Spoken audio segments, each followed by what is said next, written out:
Hello' মোৰ প্ৰিয় বন্ধু বান্ধৱীসকল, মই তোমাৰ এই কাহিনীটো তোমালোকলৈ আগবঢ়াই দিছোঁ। আমি নিশ্চয় কবিতা বা গল্প পঢ়িছোঁ, কিবা আপোন যেন লাগে।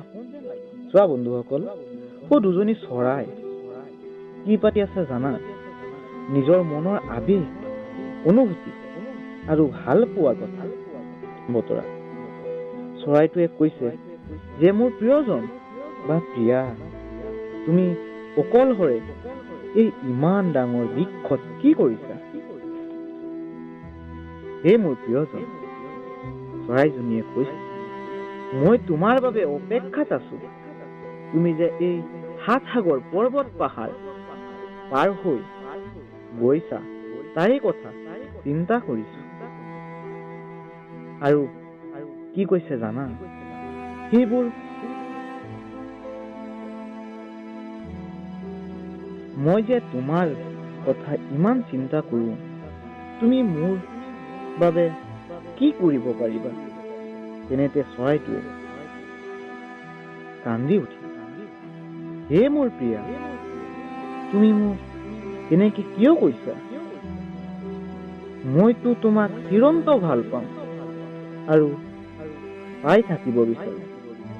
তাৰ বাহিৰে তোমাৰ বাবে কি কৰিব পাৰিম? তেনেতে চৰাইজনীয়ে কৈছে, তুমিতো মোক বহুত ভাল পোৱা, তাৰ তুমি পৰীক্ষা দিব পাৰিবানে? তেনেতে উচপ খাই চৰাইটোৱে কৈছে, কি পৰীক্ষা?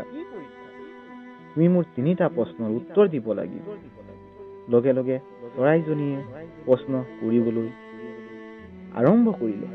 তুমি মোৰ কাৰণে তোমাৰ প্ৰাণটো দিব লাগিব। দ্বিতীয়টো প্ৰশ্ন কি কৈছে জানা? তুমি মোৰ কাৰণে আকাশৰ জোনটো আনি দিব লাগিব, পাৰিবা জানো? তৃতীয়টো প্ৰশ্ন সোধাৰ আগতে চৰাইটো গছৰ ডালৰ পৰা বাগৰি পৰিল। আৰু খন্তেক সময়ৰ পাছত কষ্টকৰ ভাৱে বহুত দুখ মনেৰে চৰাইটোৱে উঠি কলে, হে অহংকাৰী প্ৰিয়া, তোমাক মই বহুত ভাল পাইছো, বা তোমাক প্ৰিয়া বুলি মাতিবলৈ মোৰ ঘিণ লাগিছে। মই ভুলতো ভবা নাছিলো যে তুমি ইমান নিষ্ঠুৰ হব পাৰিবা। মই তোমাৰ প্ৰথমটো প্ৰশ্নৰ উত্তৰ, তুমি মোৰ প্ৰাণ, যদি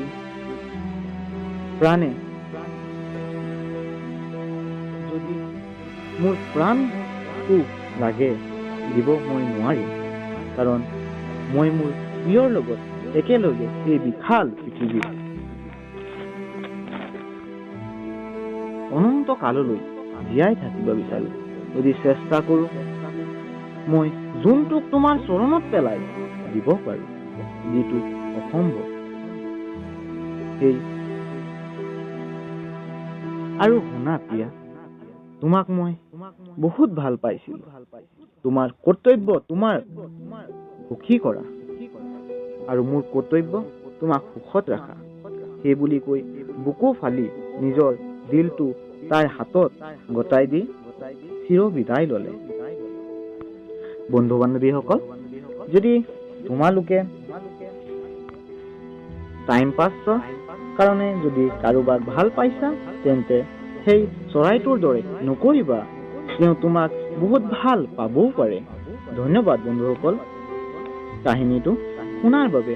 যদি ভাল লাগে চেনেলটো লাইক, কমেণ্ট, শ্বেয়াৰ কৰিব, আৰু আগন্তুক ভিডিঅ'বোৰ পাবলৈ মোৰ চেনেলটো ছাবস্ক্ৰাইব কৰিব, আৰু লগতে ঘণ্টাটো লাহেকৈ চুই দিব। ধন্যবাদ।